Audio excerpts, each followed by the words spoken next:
Itulah salah satu contoh perilaku bullying yang sering masih terjadi di lingkungan pendidikan kita saat ini.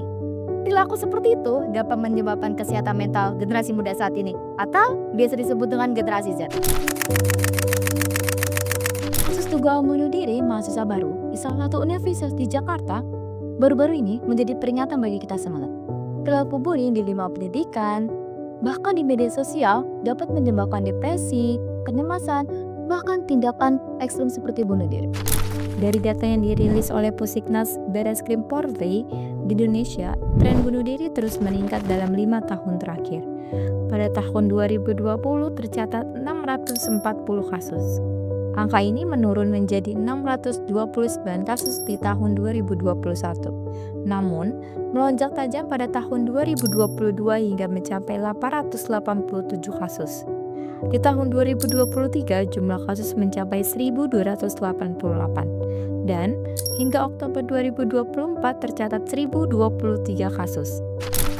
Berikut pandangan dari dosen psikolog Universitas Muhammadiyah Profesor Dadah Hamka mengenai definisi bullying, dampak terhadap kesehatan mental, serta hubungan bullying dengan resiko bunuh diri di kalangan remaja.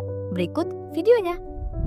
Yang bullying, kalau kita bicara bullying itu ada sebuah upaya baik verbal maupun non-verbal yang tujuannya adalah untuk merendahkan ataupun untuk menyakiti seseorang. Itu yang dikatakan bullying. Kalau candaan itu kadang lebih ke apa ya? Kalau kita bicara candaan itu kan sebenarnya satu ucapan yang sebenarnya fungsinya untuk merekatkan, gitu ya. Justru untuk membuat seseorang ini hubungannya lebih baik gitu. Sementara kalau bullying ini ada sebuah ucapan ataupun mungkin perlakuan yang dia sifatnya memang tujuannya adalah untuk merendahkan individu lain gitu. Tujuannya adalah untuk mendiskreditkan individu lain. Tentu ini jauh berbeda ya. Walaupun candaan kita tahu ada candaan yang sarkas gitu ya. Tetapi kita kan tahu juga orang yang kita ajak bercanda siapa. Kira-kira dia bisa atau tidak dengan candaan yang sarkas atau candaan yang mungkin kesannya kayaknya jahat gitu ya. Tetapi kalau kita kenal maka kita akan is okay itu kita tahu bahwa itu adalah memang niatannya candaan, tidak untuk mendiskreditkan individu tersebut. Beda dengan bullying. Kalau bullying itu kan kita kadang tidak mau tahu nih, kita sebagai seorang melemparkan pendapat atau melakukan sesuatu, melakukan itu tanpa mau tahu sebetulnya bagaimana emosi atau perasaan orang tersebut tentang apa yang akan kita sampaikan. Seperti itu, sehingga apa yang kita ucapkan memang niatan dari kitanya pun yang melakukannya adalah untuk mendiskreditkan. Seperti itu. Kita lihat dulu kapasitas bullyingnya. Kalau memang bullyingnya ini tersistematis, maksud tersistematis itu bagaimana? Di sekolah nih, ada beberapa sekolah yang saya kenal, memang sistemnya bagus banget, ranah banget. Artinya kalau di sana ucapan kasar aja Nana udah ngomong bully nih. Bahkan ada temennya satu gitu mungkin akan noel dari kemudian secara tak sengaja mengucapkan dalam tanda kutip bintang-bintang. Seperti itu, mereka akan kamu ngebully aku. Ada yang seperti itu karena memang bersih ya di sekolah gitu. Dan gurunya pun ramah sekali ada.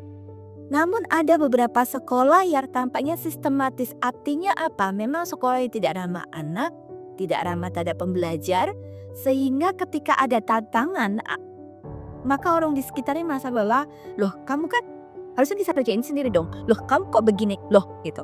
Artinya sekolah-sekolah model seperti ini atau sistematis ini akan berpotensi besar untuk membuat anak-anak yang memang rentan dan tanda kutip ini akan mengalami gangguan emosi lebih besar dan mengarah pada bunuh diri. Karena biasanya kalau yang bunuh diri itu kan karena dia merasa tertekan sekali ya. Dia tidak merasa bahwa dia memiliki kesempatan untuk keluar dari posisi itu. Idealnya nih, maka mindsetnya ada sekolah, institusi pendidikan. Untuk setiap level mereka ramah terhadap pembelajar. Artinya apa? Ucapan negatif sudah disimpan. Kalaupun kita, bolehkah kita mengkritik? Boleh sekali. Bolehkah kita beri masukan? Boleh sekali dengan cara yang baik. Nah, mungkin bisa membuat semacam lembaga apa namanya? Peer counselor, latihan titip konselor, di mana nanti peer counselor ini bisa sebagai tempat berbagi, tempat curhat dari mahasiswa yang mungkin mereka merasa bahwa saya memiliki beban lebih gitu. Dengan ada seperti ini maka kan tadi keinginan untuk dibantu, ingin didengarkan awalnya bisa terakomodasi. Karena kalau saat ini memang belum semua perguruan tinggi maupun sekolah memiliki konsultasi untuk siswanya ya. Seperti itu. Kalaupun ada, biasanya karena jumlah sumber daya manusianya yang berkecimpung untuk membantu juga terbatas, sehingga juga overload. Selalu seperti itu. Halo, nama aku Albi Musyafa, umur aku 19 tahun dari Universitas Muhammadiyah Profesor Dr. Hamka. Nama aku Virial, aku dari UHAMKA. Nama saya Andika Respa Putra Komara. Saya berumur 22 tahun dan saya menjalani kegiatan bangku perkuliahan di Universitas Muhammadiyah Profesor Dr. Hamka. Kebetulan aku nggak pernah dibully, Kak. Pernah. Waktu itu sih SD ya, jadi masih kayak masih anak kecil gitu lah. Itu juga masalahnya kayaknya sepele gitu loh, kan nggak yang kayak masalah berat gitu sih. Jadi ya fine-fine aja sih di akunya. Tidak pernah merasakan yang namanya bullying karena sifat dari saya juga yang fleksibel, maksudnya bukan kita mengikuti arus pertemanan ya. Ketika kita mendapati sebuah kelompok yang kurang baik untuk kita ya kita tinggalkan. Jadi ya saya pintar-pintar memilih untuk bergaul sama teman-teman. Aku nggak ngikutin banyak kasusnya sih, Kak, jadi nggak terlalu mengikuti. Iya tahu, pernah dengar. Iya tahu, saya tahu itu. Cukup miris sih, Kak, ya, karena kan pada hakikatnya universitas kan ada untuk mendidik, malah orang-orang masyarakat di dalamnya malah saling membuli. Itu kan jadi sesuatu yang miris sekali untuk apalagi orang-orang yang merantau yang jauh dari keluarganya, sehingga nggak ada wadah untuk bisa mengadu gitu, Kak. Menurut aku tuh kayak miris banget dengernya, seberat apa sih kayak cobaan hidup dia sampai memutuskan untuk mengakhiri dirinya gitu. Ya menurut aku mungkin banyak faktor juga dan kita nggak bisa ngeliat itu dari sudut pandang satu sisi aja sih. Kasus bullying yang akhirnya mengakibatkan pembunuhan diri itu sangat miris ya, karena bullying itu bisa kita ketahui itu kekerasan verbal ya, yang mana secara tidak langsung juga kena ke psikis orang yang bunuh diri tersebut. Kita nggak bisa lihat dari satu sudut pandang.